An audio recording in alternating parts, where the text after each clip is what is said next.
When I was growing up, I often felt like I was a bit misplaced, especially because I had two cultures within me. I had the Italian side and the Bengali side.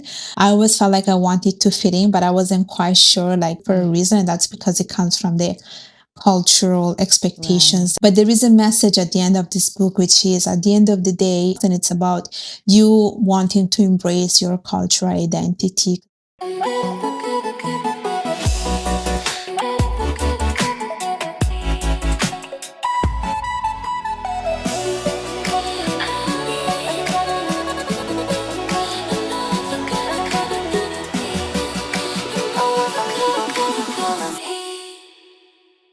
Urmi, it is such a pleasure having you here. Welcome on 60 Minutes with a Woman. Thank you for having me. I'm going to give more of your background to the listeners. Urmi, you are an Italian-Bengali finance professional based in Montreal, Canada. You are a resilient and unstoppable woman driven by your passion for creativity, mentorship, and leadership. You are also a self published author of Discovering Your Identity, a rebirth from interracial struggle. You are a public speaker, a dedicated advocate for women's empowerment, and the co chair of the Montreal chapter of Women in Leadership. I am thrilled to have you here today. Thank you. Thank you for having me. I'm quite excited to have this conversation. You have a very interesting background, I have to say. And actually, this is going to take me to my first question.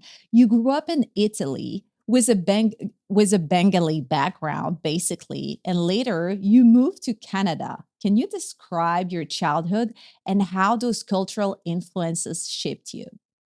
Yeah, definitely. I would say that when I was growing up, I often felt like I was a bit misplaced, especially because I Right. had two cultures within me. I had the Italian side and the Bengali side.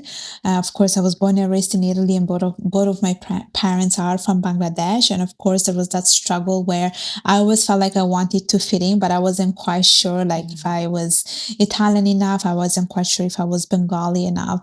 And this is where also the book came from, and that's where I talk about my experience in explain about my life in being in betweenish, I would say. And then of course when I moved to Canada, that was another layer of complexity that was Yes. added to my cultural identity, because this is where people were asking me questions such as, where are you from? And I was like, I don't know, like I would say sometimes Italy, but then they would look at me and be like, okay, but you don't look Italian. And then if I would say I'm Bengali, and they will still look at me and be like, okay, but why do you have such a strong Italian accent when you speak English? And like, no matter what answer I gave, people were not Yeah. happy. People were always questioning. People were always like having doubts about my identity. And I'm like, but who are you to give me that type, like to look at me like that or to judge me like that? And a couple of years ago, I decided to work a little bit on myself to find that answer to my cultural identity, because I think it's a quite of a struggle when you don't have an answers. And I feel like we live in a society where everyone is giving you a label, and I didn't want anyone to Yeah. give me a label. Like, it's up to me to decide what I want to represent. And after a lot of internal work, a lot of like personal reflection, I finally came to the conclusion that I am Italian Bengali. And of course there is a Canadian side, but I never say I'm Canadian because I don't quite fully feel it yet. So How long have you been in Canada for now? a while. I've been here for more than 15 years. All right, all right. So, okay, so you decided that Canada wasn't it. Yeah, no, I don't feel it yet. I have to be honest. I just don't quite feel it on I don't know. I think it's because I was not born here. I don't have that Right. attachment. Yeah, that's how I And you feel. even lived in the UK between Italy and Canada on top of everything. Yeah, I also lived in UK for a year. I was 13 when that happened. And even that, like, because it was such a short time, like we only stayed there for a year, I don't even associate myself with that part of my identity, although my parents do live in UK right now. So I do get to go Okay. back to UK, but it's just I don't have any sort of attachment to that place. Yeah. They were like, "We brought you to Canada. Good luck. We're going back to UK, actually." Yeah, no, that's it. So yeah, we just moved around a lot when I was a kid. Like we just went from the south of Italy to the north of Italy. Like it was always a lot of moving and moving and moving. That's why I always Okay. say I'm everywhere but nowhere at the same time. So even the north and the south of Italy aren't the same, actually. So you had to adjust to both, I'm going to say, culture, because the south is probably a little more strong with their culture than the north. Yeah, they're quite different if I have to tell you the truth. And I do think that Italy, even though it's one big country, depending on where you go, there is quite a lot of diversity within one country. Yes. Like you can hear it a little bit in the language itself. There are so many like accents. Like, yeah, it's Italian, but then you hear an accent and you know, okay, this person is from Sicily, this other person is from, I don't know, Yes. Naples, you know, like you can hear that from the accent. And of course, there was always, I would say, a rival between the south and the north, I know like it's this, always like yeah, that. like the south do not like the northern people, the people that live in the north of also there was always that struggle. And I would say that the life in the south of Italy, it's very more I want to say it's a bit more rural, like it's more based on Yes. Yeah. you know, having your own farm, you know, Right. go Right. like having your own garden, like being a lot more self-sufficient. And it makes sense because you're in the south, you have the sea, you like it's much sunnier, it's much hotter. The northern it's a bit more industrial. This is also why we moved to the north because I think there was a lot more opportunities for work Right. and stuff like that. And of course, being in next to the neighborhood countries such as Germany, Switzerland, Super convenient. yeah, it's Yeah. super convenient. So yeah, it's quite different. Yeah. It's you are in the right room here with me because I'm the same way. I'm actually the third generation of immigrants. In Belgium. So I was born in Italy, by the way, out of nowhere, but actually grew up my whole life. I feel absolutely Belgian, but my background is from Morocco, right? My grandparents are really the Oh, one who perpetuates the culture in the family, and I traveled a lot later on in life, I'm going to say, to find where I really wanted to live because I wasn't ah, 100% feeling like Belgium was the place for me. And I've been here now for 10 years. And you know what? I feel American. okay. It's like very often people are like, why did you move from Europe? Europe is so much better. And I'm like, you know what? I think that wherever feels like home is going to be home. Yeah. It's not about where you were born, and or what you were meant to be. It's really about where you can align with people. And in the US is definitely, I love the empowerment that women have. I feel that they're so much more advanced on many different subjects. I'm Hmm. not even talking, on a economic point of view. I'm talking literally about mental health, for example, or freedom of speech. So yeah, most Yeah. definitely, like I got Yeah. hooked. Yeah. And I know, like, if I could further add to that, like, I know the comments that you hear like, oh, why did you move from Europe? Because I get to hear the same thing too as well. Right. But I think people are not aware that what you see in the movies about having the nice bella vita, like it's not reality. Let's be honest, it's not the It's reality. Everyone not. thinks we're having this amazing life in Europe, you know, laid Yeah. back, you know, drinking coffee and being in a Having free balcony. healthcare Yeah, and yeah, maternity leave it's and not free like that. schooling. I know. It's not It's like like, that. And of course, like Europe is good for one thing, and then North America or the States is good for other stuff, you know. But right, of course, right. there are Yeah. issues in either ways, and there are beautiful things in either one of the countries. So it's not that it's all like flowers and hearts in Europe. I think there's that such a like misconception about it. Yeah. And it never is, but you got to pick your struggle. Yeah, That's what I'm saying to people. There is just no heaven on earth. You really, and I lived in Australia and I lived in Canada as well. And I don't know. I feel like it's really about, once again, where there's going to be pros and cons everywhere. Just pick your struggle. That's all. that's it. That's it. Yeah, yeah.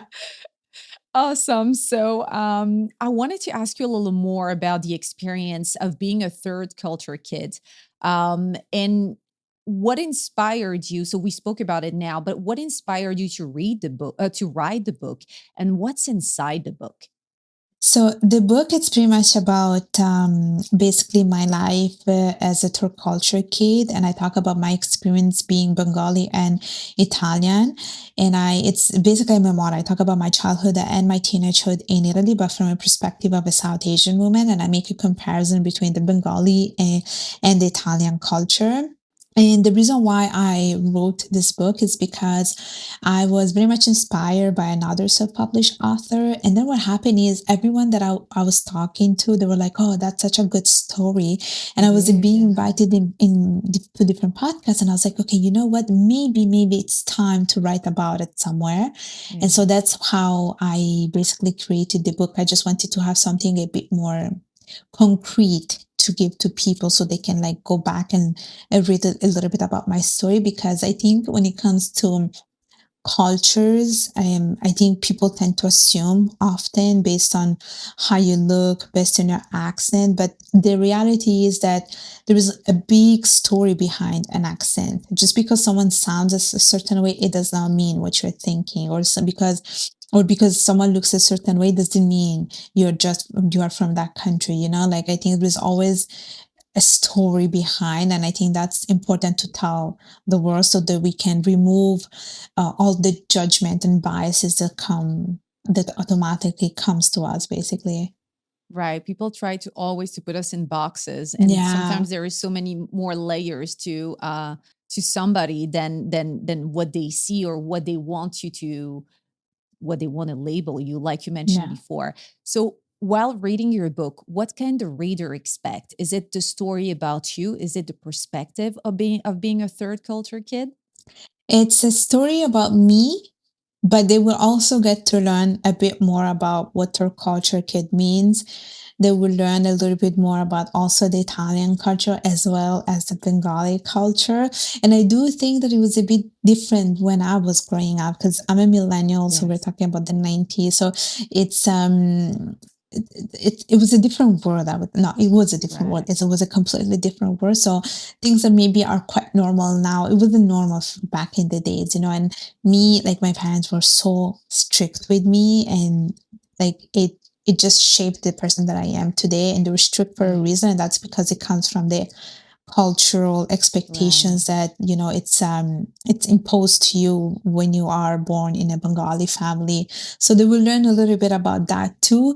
But there is a message at the end of this book, which is at the end of the day, it's up to you to create your own box, and it's about you wanting to embrace your cultural identity. Because I think at some point I wanted to somehow neglect my Bengali side. It was just because it Okay. was too much. There are too many rules around me. Like I Yeah. think as unfortunately the Bengali culture is very collectivistic, so it's all about like everyone. It's never about you. It's not about growing yourself as a person. It's all about like getting external validation and making other people happy. And at some point I was like, okay, I don't know. Like I Yeah, don't that's know why. exhausting. Yeah. Yeah, that's exhausting. And I was like, I don't like this side of the culture.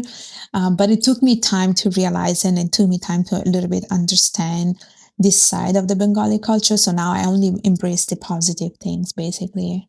Yeah, I think that this is really you really hit the nail on the head regarding immigration in general. It's Hmm. just this having like a foot in each side and not knowing which side you're fully, but then you have the expectation of society and the expectation of your parents. You don't want to Yeah, disappoint anybody, but you still have to find who you really are in between all of that. And you're something new. You're something completely different from what your parents could have ever imagined because your life has nothing to do with where they come from. So, yeah, yeah, for I, sure, I for feel you sure. on this. Yeah, for sure. Like you said, these are like immigration stories, but my parents' immigration story is completely different than mine. So Exactly. they're two different opposite stories. Like they went through a certain struggle, I went through certain struggles. They were only exposed to one thing. I'm exposed to so many different cultures, which have an Exactly. influence in the person that I am today. Yeah. Yeah, it's intense. I think people don't realize how intense it is to be an immigrant sometimes, and this is why giving us a hard time when we are trying to make it in the country where we immigrated. Yeah. it's like a second layer of difficulty that we really don't need. so Yeah. so I love that we are now speaking up more about this. Yes. You mentioned also in your book, and you mentioned it now, that you had to be perfect and obedient, right? And this was Yeah. coming from the Bengali culture. I wanted to ask you, how did that manifest in your everyday life growing up? And how did you break through what did not serve you, basically? I think when it comes to like being the daughter in a Bengali family, is that there is a lot of expectations in you, especially if you're a woman. You're just expect to do everything perfectly. You're just supposed to be listening to your Mm. parents, and like for me, it was all about like proving myself from an academic point of view and making sure that everyone was happy. We always talk about this word people pleasing, which was something that I was not quite familiar with. And so I never like really went against anything that was told to me, because I don't think I developed those analytical skills back in the days to even think that that Yes, was wrong. Because I felt that, yeah, everything was right. Just you just live the life that's as how it it is. Yeah. that's how it is. Exactly. You don't question it. But then as I became older and I became like, I got to know like I got to meet different people from different backgrounds, different cultures, or even people are similar to me. We started to realize that no, where is this written that we have to be like this perfect girl or this perfect daughter? Right. Like where is it written that we have to like serve other people's needs? And this comes, of course, from cultural expectations. And I think this is not just for the South Asian community. I think this applies to a lot of cultures, to be honest. And I also grew up learning that there's a lot of double standard out there, especially in the South Asian community. Like women are not given enough education. They are Yeah. not, people don't invest in them. Like I always talk about this thing everywhere. Like I've seen it too when I went back to Bangladesh. Like I can see how the biggest worry for Bengali families is that who's gonna take care of our daughter when she grows up. And in my mind, I'm thinking she doesn't need Her, anyone. she's going to It's do it herself. It's herself. herself. It's herself. Like that's the thing. We're never thought about being independent or even like Yeah. being financially independent or just independent on our own. We're always taught that Yeah. no matter what you do, you always need a like male figure, whether it is your father, your brother, your husband, and so forth. So for me, it took a while to realize that. And it's when I read a couple of books about boundaries and saying no and not like people pleasing or not feeling guilty. That's when I think I realized that it's okay that I put myself first. Yeah. And the moment I started to say no to things, I could see that people were not happy with my answers, but I'm okay with it. Honestly, I'm okay with it. I cannot leave Oh yeah, for it's people. gonna obviously upset some people who don't want Yeah. things to change. Yeah, It's always exactly. like that. When you start speaking your truth, you are putting yourself in a position where you're losing people and you're raising awareness for other people who are in the same situation than you. It's a tough position to be, but it's very Yeah. necessary. Yeah. And I can also add that as soon as I started to like, see things on social media and on in Instagram, for instance, like I can see that other South Asian women or just women in general went through the same struggle. Like, why do we always have to please everyone? Why is it all always about making other people happy? Why is it Yes. that our job is to be in the kitchen and serve everyone in the family or whoever comes and visit us? Why do we always have to show as we are put together that we're perfect? Because Yes. I Yes. remember Yes. getting comments time to time, and this was in some episodes where maybe I wasn't like quite put together. I was Yeah. always like, people were always complaining to me. They're like, why are you looking like that today? Oh, right. Yeah. So there is a lot of judgment and there is a lot of shame and trying to throw shade at people when they're just trying to be themselves. So you keep them on check. Yeah, it's very Yeah. typical from having a very controlled culture. Yeah, was like almost you said it's not written rules, but it's like rules, unsaid rules that everybody knows and should live by. Very Yeah. hard to break through from that. Yeah. And this morning I was listening to a podcast and you mentioned about marriage and everything. And you mentioned right now about the fact that women were not as educated, in certain countries. And obviously this is what puts them in a position where they are easily manipulated by men.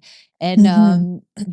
the podcast was about marriage, and basically what they were saying is that marriage was not a thing before. It became a thing when people started to have things under their name, basically, that had a value, monetary value. And then in order to play was that value, women were used as an exchange. So this had to be formalized, right? And basically, they said that it was the Industrial Revolution that marriage became something made out of love, because women now earned a salary and didn't really need to rely on men anymore because they were working. So they said, okay, if we get married, we at least want to choose. So now love entered the scene. Yeah. Yeah. Yeah, I do have a lot that I can say about marriages because in the South Asian community, I would say that sometimes women are seen more like a property, and I hate it. I just hate it. I, Yeah. Yeah. I just don't like that we're seen as properties, as in like, okay, you're going from your father's family, you're going to your husband's family, and Yeah. it's their job to take care of you, and there is literally that kind of exchange, and you're Exactly. Yeah. seen as a property, and of course, sometimes you spoke about love, but you also have arranged marriages, and I think there's also an evolution in arranged marriages. But I would say that often in times, or at least back in the days, it did feel like it was like a business relationship when you were getting married to Totally. someone. And honestly, like for some people, for some families, they care so much about their families, the other family's reputation. They do care about the financial debt background. They do care about, do they have a good job? Do they have a good house? Like sometimes it's more about these external factors that we don't really care about how the person is internally.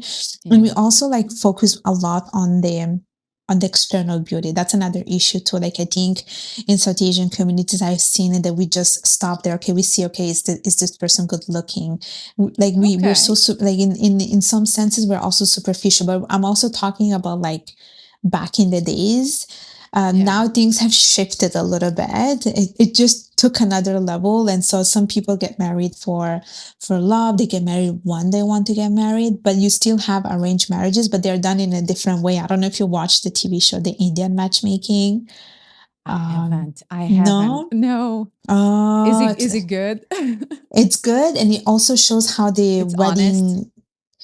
Yes and no. Some things are quite true because it tells you a Okay. little bit about how the like marriage business works nowadays. Like it's Okay. like each person, each candidate has a bio data, which is sort of like a resume, and then you have this one person from a dating agency that is like looking at these resumes and see if there is a potential match based on the interest, and if there's a match the two families meet, they get to know each other, and then from there we will see if they want to keep getting to know each other, and then maybe like there could be a marriage afterwards. So it just some things have evolved in through Yeah. times. Yeah.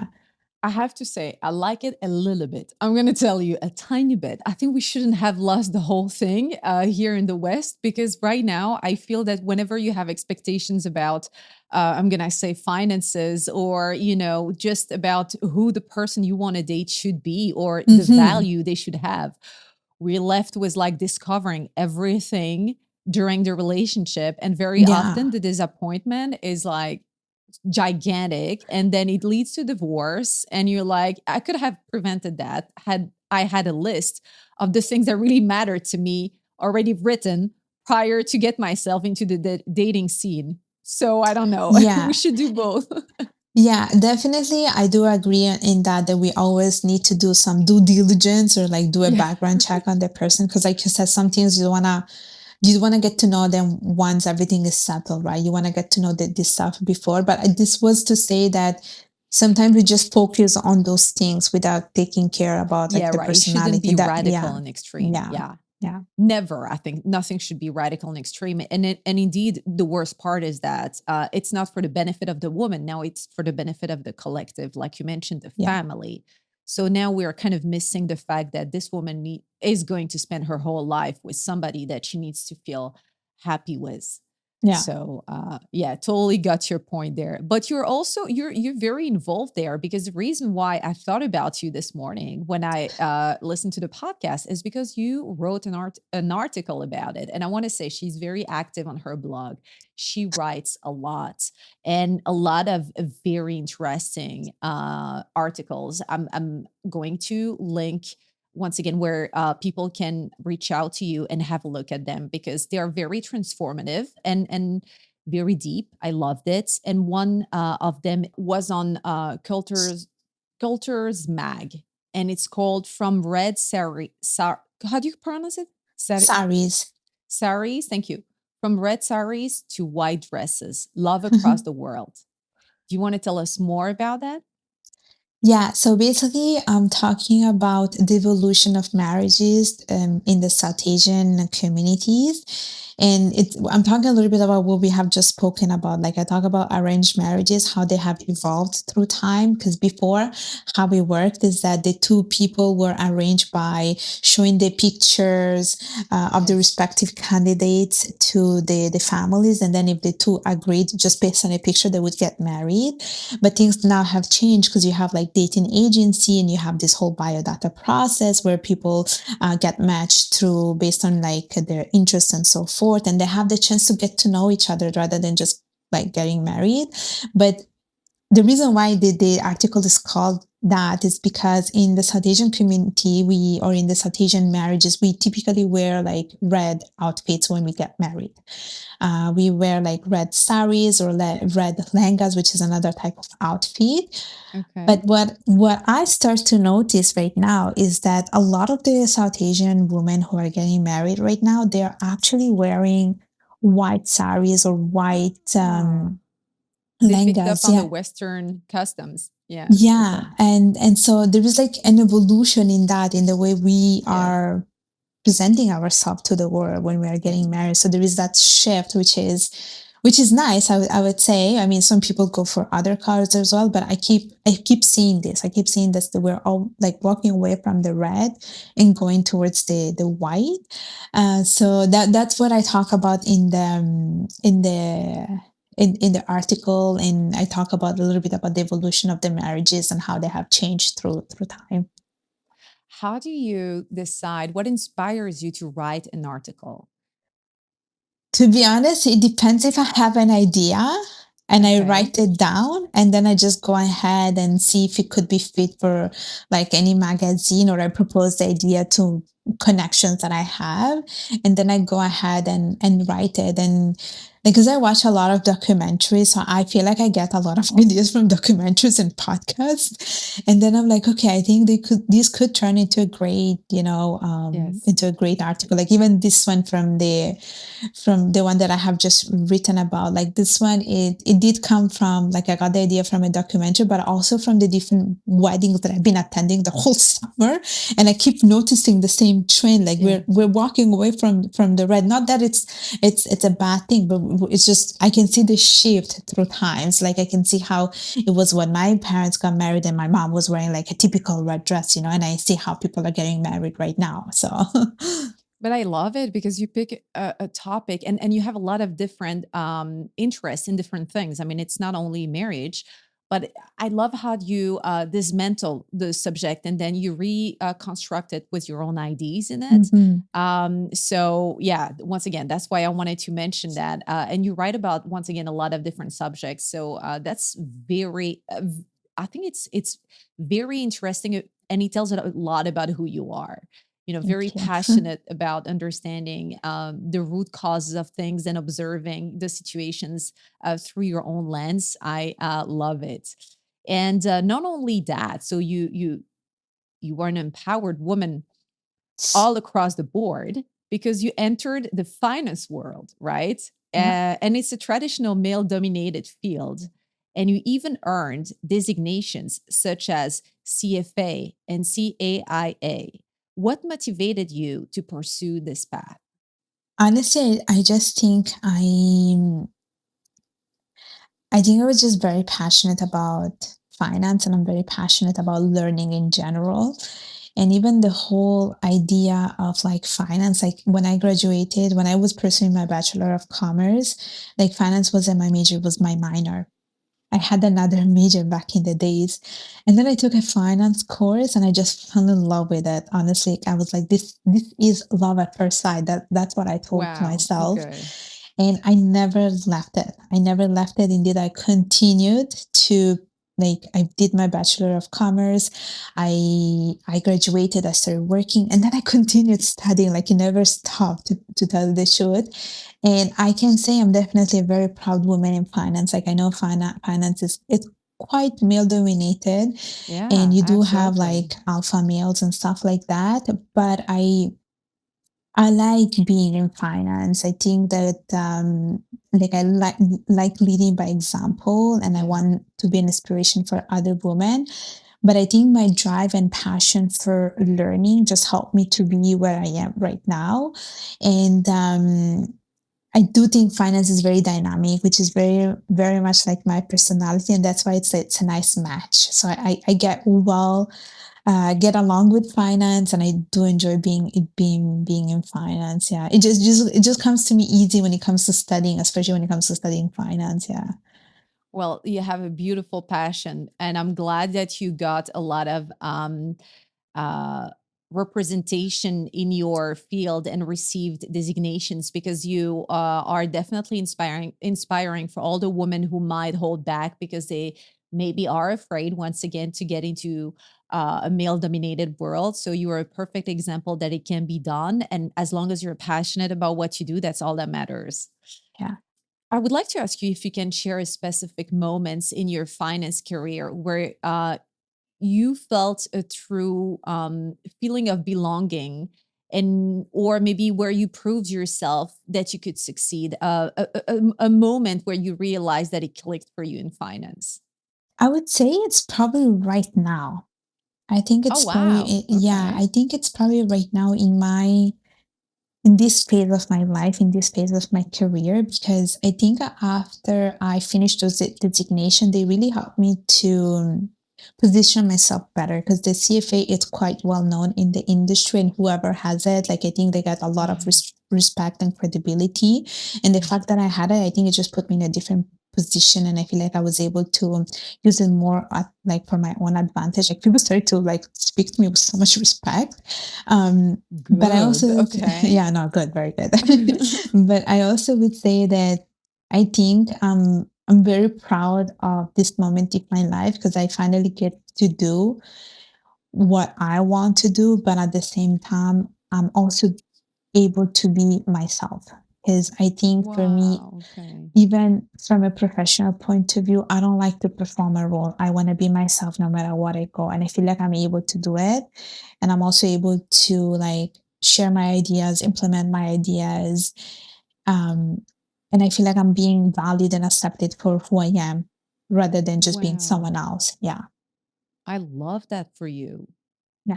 That who would have known that getting some designations will actually turn your world over? It's like Yeah. maybe, yeah, it was a way for people to realize that you were fully involved in it, and it wasn't just, for the money. Yeah. Sometimes Exactly. designations, when you push a little further, it really proves that it goes beyond just getting that paycheck. So I'm That's glad you right. were able once again to get the respect that comes with it, especially for a woman, and that's even more inspiring. That's awesome. I wanted to ask you also, what kind of gender or cultural barrier did you experience in finance, and how did you work through them? I guess this happened, but maybe more at the beginning, right? You know what? Okay, I think I don't know if I lived in another world, but basically, and when I think about it right now, I'm thinking okay, it makes sense because basically when I was in my finance classes back in university, I don't think Yeah. I ever paid attention to this, but we were so underrepresented even in like in university. Like I remember my finance Yeah. classes, we were what 60, 50 people, and I think there were like 10 women. But back in the days, I didn't think too much about it. Yeah, Okay. I don't think I thought too much about it. But now that I like been in the industry for 10 years, I'm like, no, wait a minute. The issue was there even when I was in university. Right. Even in university, the issue was there because I think a lot of the girls or the women, pursue other degrees like marketing or maybe human resources. Like you don't have that many girls in finance, to be honest. And then when I started to work, it wasn't so bad. But as soon as I started to apply for jobs that were like maybe for like smaller firms, that's when I started to see the lack of representation. Because me, I would Okay. do like a research and I would look into the company's management team and I would like, okay, let me see if we have women on the like management team. And there were not that many. Actually, there were none. There were none. And Wow. I think Okay. once I went to an interview and I actually told the person interviewing me, like, what do you do about that? What do you do? Oh, Because okay. yeah, You're yeah, like, I'm not going to stay silent about my discovery. I want to know what's going on. Good, good. That's how we shape people a yeah, little bit in the and industry. I don't think he was expecting that question, but then I posed in a very professional way, and I think he Yeah. appreciated that I asked that, and he was quite transparent about it. He told me that it's because a lot of women don't apply for those kind of roles, and it's not that they don't want to. It's just that people somehow like women are not applying for those roles, and I think Right. there's an actual issue that we're not. I feel like that we're not doing enough promotion or doing enough work to have women to work for like financial company because I feel like if you put let's say your website and they're just men typically you Yes, wouldn't apply so it like it's part of the branding as well so there was that absolutely. like so it was that was one experience where I was like okay I have to talk about this because for me it's important that I my voice is being heard but I Yeah. don't want to work in a team where it's just men. I want to work in a team that it's valuing women and men equally. Yeah. So, I had this conversation with somebody and I was and they were saying, they were saying women like this and men like cars. And I'm like, yeah, well, do you know any advertisement or any car that fits a woman need? yeah, I kn exactly. I mean, everything about the advertisement is about how big the wheels, the car, the engine sounds, everything is like a woman doesn't care about these things. It's not directed for us. No, So exactly. obviously it becomes a man, yeah, industry for that reason as Exactly. well. So It, you yeah, pointed the right exactly. thing. Yeah. And then like even now, like I can see that it's very male dominated. But I don't like to give up on this. I think that we have to stick around Right. and we Yeah. do have to like follow our dreams if that's what we want to do. Like me, I want to work in finance, I want to stay in finance. But just because I don't see so much of like representation, it doesn't mean I'm gonna walk away because then the problem is not gonna be solved, you know? So it's still Exactly. gonna be there. So I stick to it and I try to make allies in the industry and even in the company and Mhm. find mentors, people that I can, talk to and understand a little bit how to navigate this. I think it's important. It's really important to have mentors and allies. Find your village. Absolutely. That's a very Yeah. smart move. I think that when people struggle is because they just are focused on trying to make it on their own. And the truth is that you can't make it on your own. You always need people. We need to uplift each other. We need Yeah. to pull a chair at the table of opportunity for somebody else. And we need to work together to reach the Hmm. top. Yeah. Absolutely. Yeah. And the other thing that you said that just hit me now is that you mentioned that you didn't pay attention to the fact that you are underrepresented in the past, but I think that it's because of resilience. When you do struggle in your life, which you did, right, with your identity, Yeah. and you have opportunities, you just see opportunities. When you come from a place of, I'm not going to say privileged, but maybe a place where everything was maybe a bit more easy in life. And now you're going to notice when things get hard for the first time. Yeah. So I think that now that you're more Mm. mature, you realize how far you've come. But back in the days, you just knew you had to make it happen because you loved it and this is Yeah. what you wanted to do. And there was just no, cons at that moment. So I feel That's you on it. that. That's it. And now when I think about it, I'm like, no, no, no, no, no. Wait a minute. This was from the beginning. It was really from the Yeah. beginning. Yeah. Yeah. Yeah. Totally. Totally. So see Yeah. resilience. It pushes you through the hardest time, really. That's it. Um, So I wanted to ask you also, how does your background as a woman and woman in empowerment, right?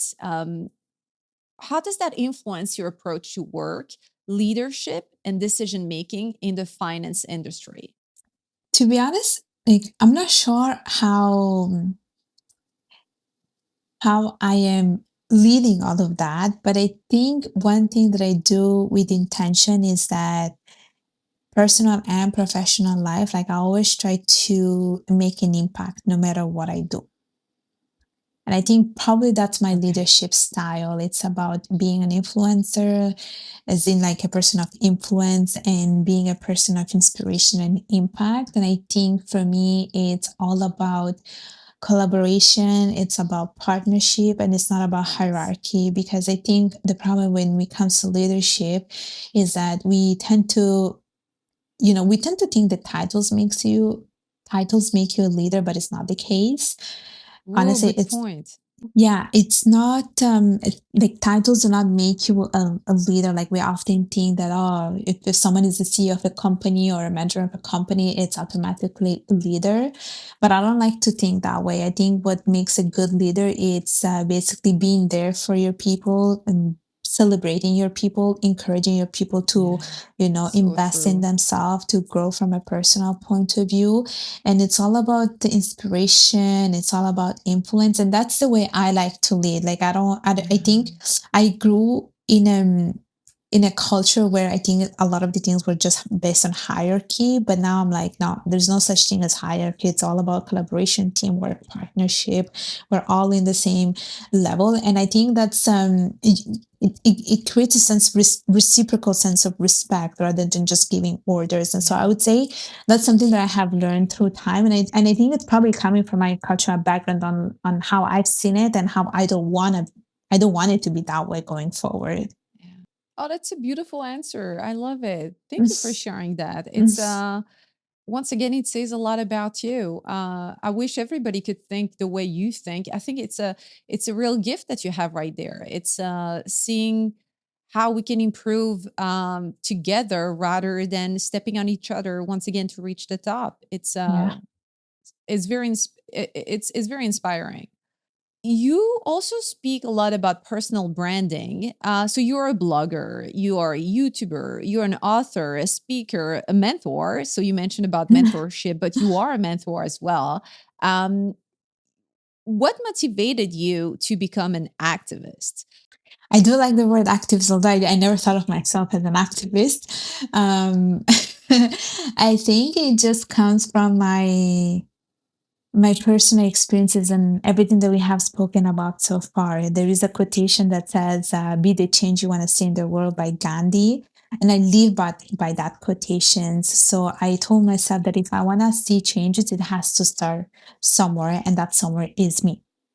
And Yeah. so, like a lot of the work that I do, like in relation to women's empowerment, in being a mentor, being the mentor I never had, being a woman in finance, it starts from the fact that I did not see that growing up. And I don't want that to continue. Like, we need to make changes, and that change has to come from me. And I'm very vocal about it. Like, I'm so vocal about women's empowerment, I'm so vocal about gender equality. I watch a lot of speeches from other women talking about the same thing because I think it's important to raise that awareness. Because a lot of the times I Yeah. think women don't speak about this because they're afraid of the judgment, we're afraid of speaking out. But I think the more you speak about it, the more you will be able to create a tribe of people, of women that share your same Yeah. values. And that's the only way where we can create a movement and make a change, because our needs are not always being addressed. Never. Honestly, they're never being 100%. addressed. And that's because there is a lack of something somewhere along the line, like in the Yeah. society, in a company, everywhere. And so this is where I'm so vocal about this. I always try to get as much information as possible through books, through podcasts, through webinars, because it's important. It's important to educate ourselves and to use that education to educate other people. Yeah, I 100% agree. Um, and how do you balance your corporate finance role with your creative mentorship role? Because that's a lot.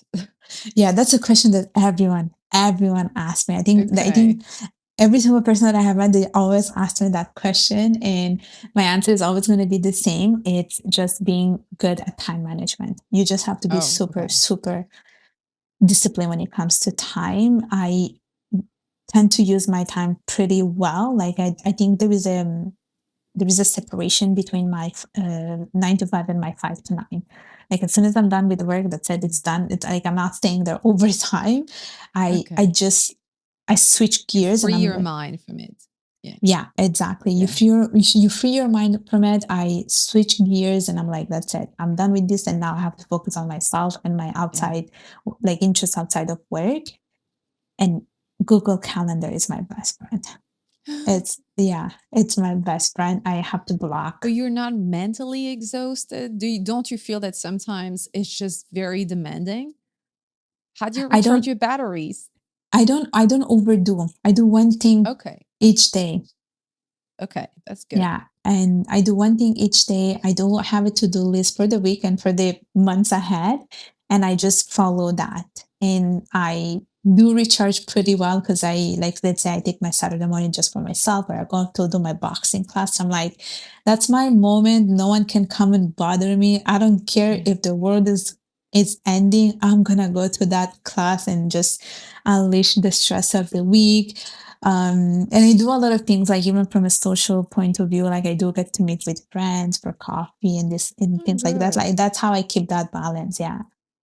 We're gonna need a video of that, okay? We're gonna need a life in the day of Urmi, really, because this is something that what Y- do you plan on doing it? No, you know what? They actually just published that about me because the You did? designation, yeah, they did. The CFA Institute, the institute where I did my designation, they were like, we want to have a day of a typical person who have achieved the CFA designation. We want to know what your day looks like, and they actually just published it in my video, so you You're can gonna see have what to I send do. me the link. Yes, I'm gonna add it in the description so people can have a look at it. Because honestly, it sounds like you're doing it. So you're like, oh, nothing special to see here. But for a lot of people, it's a real struggle, especially for women who have families, a job, and want to do something to empower women. So we need to know. Yeah, there is no real secret, honestly. Like I'm not hiding anything. It's just being good at time management. Okay, okay, okay. Well, we're gonna read the article. That's for sure. Now you also oh yeah, I wanted to still about the mentorship. I wanted to ask you, and this when I wrote the questions, I really wanted to know even for myself, like what can people expect from having you as a mentor? So this is one thing that I always talk about when it comes to Okay. mentorship relationship, is that we often think it's all about like a mentor and a mentee coming together and making sure that Yeah. the mentee achieves their goals. But I think we forget that at the end of the day, we're humans. And I always say it's more important to establish the human connection first before getting into the next step. Because the next step, yes, it's important, but I think it's more important to establish that base first to make sure that Mm, you have a long term relationship with that person, even when the mentorship relationship is over. And one thing that I do is that even with my mentees that I mentored many years ago, I still do like a check in with them. I'm like, oh, how is everything going? I make sure that everything yeah. is fine because you never know.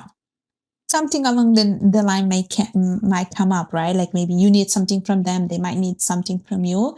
And even there, like I think mentorship relationship, we think that a mentor, it's all about like you can be a mentor if you are from a certain age, like if you have a certain age and a certain title, but I don't think so. I don't think it's that. I think it's just about an exchange of ideas and being open to learn from each other. So that's how I Oh, approach yeah. it. And a lot of my mentees who are much younger than me, I feel like I learned so much from them because they're so driven and they're so like determined. I'm like, I wish I was like that when I was in my 20s. And I think I'm learning from them to Yeah. be like that right now. Yeah. Oh, I love that answer. Again, I mean, you're full of amazing answers. I feel that it's all very inspiring. Once again, I think that we don't give enough credit to the younger generations. We tend Yeah. to bury them into, oh, you're so used to technology and you guys don't want to work. And it's a hard world out there. Yeah. Nobody can pretend to know what it is to grow up at this in their generations because things were not available the same way. I was telling people, I remember that when I was a student, I would go with my resume and just go into establishments and ask for work, and it will happen. now you never get to meet the person who's going to employ you. You have Yeah. to go through a lot of screening processes. It's not, nothing is simple anymore. And yeah, I think we are giving them a hard time for real. Yeah, For it real, is hard. real. I Yeah. must I must say it must be hard to be in their position right now. Yeah. So that's really awesome that you value who they are and what they have to offer. I think we should all come back to remembering how we can learn from a child, Yeah. you know, not Literally. an elder at the same time. It's not one has been and one doesn't know. It's once again all together learning from each other. So Yeah, I'm I with you on agree. that 100%. You spoke a lot about personal branding, and this is Yeah. something that I'm not familiar with. I have to be completely frank. I wanted to ask you what it means to you, first of all, and especially as someone who works in a regulated sector like finance, and also as an influencer. So personal branding, simply speaking, it's about what people say about you when you are not in a room with them. So that's when you know that you have created a brand. Like, people get to speak about you no matter what, but not in a bad Okay. way, in a good way. Like, because you know that, you as a person, you have certain values, you have certain talent, and people are automatically thinking of you and saying, oh, Ulmi could be fit for this, because they know that you have been working on that and that's what you believe in. So for instance, a lot of the times it happened where, I don't know, people were looking something online and they were automatically thinking of me and saying, oh, I think you might be fit for that. It's the perception that people have about you, but it's the positive perception. And I think personal brand is not always about, because we think about branding, we think, okay, what products are you selling or what service are you selling? Exactly. But it's not that. It's more you as an individual. What is it that you're standing for? You have, passions, you have interests, you have hobbies. So for instance, when people look at me, I want them to think about mentoring. I want them to think about women's empowerment. Yeah. And I do that by, like, I'm trying to perceive that message by doing the kind of work that I do right now through women in leadership, by writing articles about it. So when people look at me right away, they can think, okay, she could be fit for this, or for these webinars about women's empowerment, because she's dealing with that. So that's what personal branding is about. And I think for someone who works in the corporate job, it's very important that you build your personal brand, because, as I always say, it's portable. No matter where you go, you have yourself, your identity, your branding is always going to be there. Like, it's not you working for such and such and such, it's just you. And it's important to work on that, to find what you stand for, to find your values, what you're good at, because it's always going to be there. Your brand is always going to be there, but you have to be consistent with the message that you are trying to convey. I love it. Do you mentor also people about on that subject? It's not that I mentor them on how to build the branding, but I Okay. do guide them on how they can find their hobbies or how they can cultivate something that they enjoy. Because I did have some times where someone was saying, I want to start a YouTube channel, or I want to, like, create, like, I don't know, a cooking book. And I would always, like, push them, go for it. Just do it, like, Yeah. what are you waiting for? So I help them to, like, untap, like tap their potential, Yes. basically. Yeah. Oh wow, I love it. Never thought about I mean about branding as being about I would maybe call it reputation, but the thing is I like rather to speak about branding because it's something that is a little more separate from you, right? It's more professional. It has nothing to do with Mhm. who you are as a person. I mean, yes, it has, but not on a personal level. It's more as a this is your business card basically that Yeah. everybody knows about. So that's Yeah. that's really Mhm. nice. Um, you are a co-chair of the Montreal chapter of Women in Leadership. So Yeah. you lead and manage initiatives that promote women's advancement and leadership opportunities in the Montreal area. So Yeah. what inspired you to take that role? Okay, fine. So we have to go back a little bit, because Okay. before I joined the Montreal chapter, I used to be part of a different chapter. It was the Victoria chapter. So we're talking about another part of Canada. But the problem is that with that, I used to be the social media lead. So I used to run the social media accounts, the Instagram account. But because I could not meet my team like physically, because we are like talking about two different parts of Canada, there was a position open for the Montreal chapter, and they were looking for people for the Montreal chapter. And I was like, that's it. Like this is it. I'm just gonna go for it, and Yeah. I'm still gonna stand for what I value, for what I believe in. And so that's how the opportunity came, and I said yes to it right away. I didn't even have second thoughts. And why I joined Women in Leadership, it's because it's a great place for giving back Yeah. and to stand for something so important like women in leadership. The purpose of the organization is really to provide the tools to the women in the community to feel empowered, to help them be the leaders that they are meant to be. So we do have mentorship program, we do have leadership development program, and the Montreal chapter was dormant for a while because we didn't have enough members, but now we're like starting back, and we want to do like in-person events. We want to have women coming over and like talking and network and having workshops and presentations. So when I get together with my team, like I already feel the power, like in our call, like Yeah, I yeah, can feel the power, absolutely. I can feel the energy, and I'm like, this is what I'm here, like this is why I'm here, because of this energy that we are able to create when we have Mm. women coming together. And it's a positive and very empowering energy. Like when you try to empower other people, but at the same time, you're feeling empowered too by just being there. So yeah, I just love You the filling each connection. other's cup, it's Yeah, like you're never empty. It's never draining because you're like motivating each other. Before I started the podcast, I had literally zero social life, and I had no idea that groups were all around in the city. And then I discovered about the Women Chamber of Commerce, and then all the groups yeah, that you mentioned. So I think that we are just not used as women to go and seek the village we are missing, but it's out there. So it's awesome that you're making noise around that. I love yeah. it. Thank you. Um, Urmi, you practice something that I never heard about, by the way, Muay Thai, and engage in high intensity or learning based activities. Can you tell us more about that? And how does your physical discipline tie into your mental and leadership discipline? Okay, so Muay Thai, it's basically martial arts that was developed in Thailand. So I don't know. Okay. So basically, simply speaking, it's a form of boxing. But with Muay Thai, you use your full body, like you're also using your legs.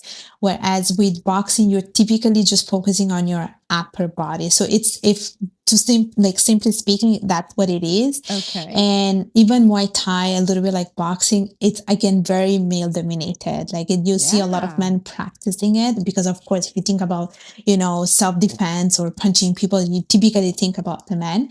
And the of thing course. is, when I started boxing and Muay Thai, it was very much inspired by another influencer who was doing the same thing. And I just felt it was beautiful that she was really working on her self defense, but she was also giving back by creating like places for other women to practice that because we don't Yes. have enough of it. And even my sister was doing Muay Thai. And so at the beginning, I was quite hesitant, if I have to tell you the truth, because I was like, if someone starts to like, you know, fight with me and if I break like my head or anything, I Yeah, was yeah, very same. hesitant. And of course I didn't want to be paired up with another man while working out, but I realized how happy it was making me. Like I would go to Muay Thai and boxing. I was like, this, I love this. I just love this. And I'm like, again, I see a lot of like a lack of representation, but there are a few women who are like there. So I'm like, you know what? I'm just gonna go and be part of that group as well. And so I've been doing this for a while. Now I switched to boxing, which is again very male dominated, but it's a moment for myself. Like I'm just taking care of me and I'm practicing self-care at that moment. And I just love it because I think it helps me to basically regain my energy, but at the same time, I'm being present, and I took time for nurturing myself, which I think is important as a woman because we don't tend to do it, unfortunately. And I mean, there's a misconception in thinking that women can't fight because that's all we have in us. A lot of like rage that we need Yeah. to kick around. So I think that it would be a good way to unleash the stress that we carry inside of us. But now I learned. I mean, I think a lot of people learn about the practice. I knew about kickboxing. I thought this was already full body kind of As, workout, but now I so I don't, understand it's not. so I don't know about kickboxing. I think Okay. kickboxing it does involve legs, but just boxing is just Yeah. upper body. It's not lower Okay. body. Yeah, Okay. Okay. Well, I'm gonna look up if there is something like that around here. I for never sure, look for it up. sure there is for sure. Like I'm tempted to try for real. Um, I wanted to ask you also, what's next for you, Urmi? What aspirations are you pursuing at the moment? So I do have two big projects that I've been working towards for. So the first one is I wanna deliver a TEDx or a TED Talk eventually sometimes Nice. before I turn Yeah. 35, but I don't know if this is gonna happen, but I've been putting it out there since ever. So I want to deliver a TEDx or TED Talk before I reach 35, and I don't have much time left if I have to say the truth. But I put it out there in the universe, so it's gonna come back to me eventually. And the second thing I want to do is I want to basically still publish a second book as well. Yay. So hopefully that will happen in the next couple of years. So those are my two big projects. Those are beautiful projects. Mm. I wish you a lot of luck and a lot of success in your project, really. Um, Before we wrap this up, because we had an amazing time. And the truth is, guys, I didn't even go through all my questions. This is just to say how lovely it has been to have you here and how Thank you. fast the time went by, honestly. Um, I would like to remind, first of all, the listeners how to reach out to you. And I would like to, if you want to add that just after, I would like to ask you also if there was one takeaway from this conversation, what would it be? I would start with the takeaway message because I think Yeah. it's important. So I think one thing that I want the people listening, especially the women out there, is that you should really take time to work on yourself and to always believe in yourself. Like you are your best advocate, and you have to cheer for yourself. Like the same way that you do with a friend, you have to do it. You have to do that for yourself as well, and be compassionate towards yourself.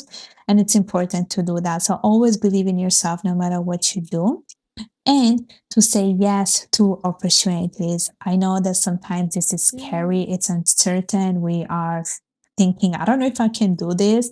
And it's normal. We all go through that. But I think if you want to explore yourself, you always want to live your life with the eye of curiosity. Like I always say, Yeah. like the more curious you are, the better it will be, and you're not losing anything by saying yes to something. Actually, you're just giving yourself a favor and enriching your soul. So that's the message that I want to leave the audience today. And if they want to connect with me, I'm definitely on LinkedIn. My LinkedIn profile is called Urmi Hossain. They can check me out on YouTube as well. It's called Urmi Hossain. I also have my podcast called Stories Beyond Borders, which is available on Apple and Spotify. And yeah, and if they wanna read my book, it's also available on Amazon.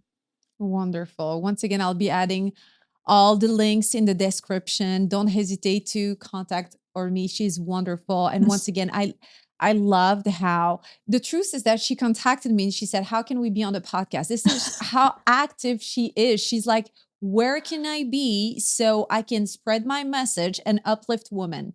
So by connecting with her, you definitely was a powerhouse. Don't hesitate. Please seize the opportunity. Thank you so very much, Ormi, for being with us today. It was once again amazing having you. Thank you.